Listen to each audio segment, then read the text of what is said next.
Assalamualaikum warahmatullahi wabarakatuh. Baiklah, perkenalkan nama saya Fira Andina Putri, NIM 1909155157.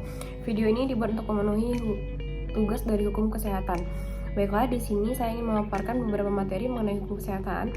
Yang pertama adalah pengertian dari hukum kesehatan, yaitu kaidah atau peraturan hukum yang mengatur hak dan kewajiban tenaga kesehatan, individu dan masyarakat dalam pelaksanaan upaya kesehatan, aspek organisasi kesehatan, dan aspek sarana kesehatan. Baiklah, materi kedua kita masuk, yaitu adalah sejarah dari hukum kesehatan sendiri. Di sini saya klasifikasikan menjadi 5 era. Yang pertama ialah Priestly Medicine, Hammurabi, Hippocrates, Edinburgh, dan abad 19. Nah, di Priestly Medicine, era di mana penyakit dianggap sebuah gangguan dari roh jahat. Pengobatan dilakukan melalui doa-doa dan yang mengobati adalah para rohaniwan. Kita masuk ke era Hammurabi, di mana berkembang di Mesir kuno, terkenal dengan kode Hammurabi. Hukum kesehatan yaitu utama berkembang dalam hukum kesehatan lingkungan.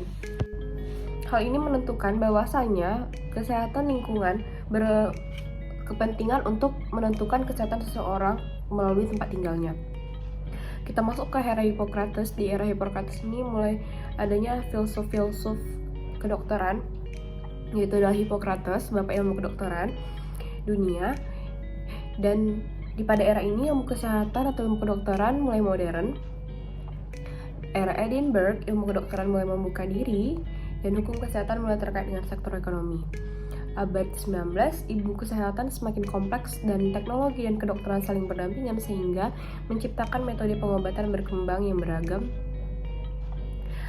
Baiklah, kita melaju ke materi berikutnya, yaitu kedudukan hukum kesehatan dan pelayanan kesehatan, di mana hukum kesehatan berada pada ranah publik, khususnya hukum administrasi negara. Pada bagian lain, hukum kesehatan juga termasuk pada hukum privat, yaitu perdata. Nah, sistem hukum nasional dan tenaga kesehatan ialah di mana sistem hukum nasional ini dimulai dibangun sejak adanya kebijakan sistem kesehatan nasional tahun 1982 yang adalah pengelolaan kesehatan yang diselenggarakan oleh semua komponen bangsa Indonesia secara terpadu dan saling mendukung guna menjamin terciptanya derajat kesehatan masyarakat yang setinggi-tingginya. Pasal 1 angka 2 Perpres 72/2012. Baiklah, di sini adalah malpraktek dan risiko tindakan medis. Nah, apa sih kira-kira? Jadi, malpraktek kedokteran atau medical malpractice adalah tindakan medis yang dilakukan oleh seorang dokter terhadap pasiennya yang sangat buruk karena dilakukan di bawah standar yang dipersyaratkan, atau adanya kelalaian atau ketidakhati-hatian seorang dokter dalam pelaksanaan kewajiban profesionalnya. Sedangkan risiko medis ialah dapat diartikan sebagai kewajiban menanggung kerugian oleh pasien atas tindakan di luar kesalahan dokter dalam transaksi terapeutik.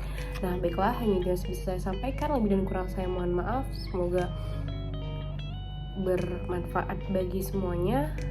Wabillahi taufiq wal hidayah. Wassalamualaikum warahmatullahi wabarakatuh.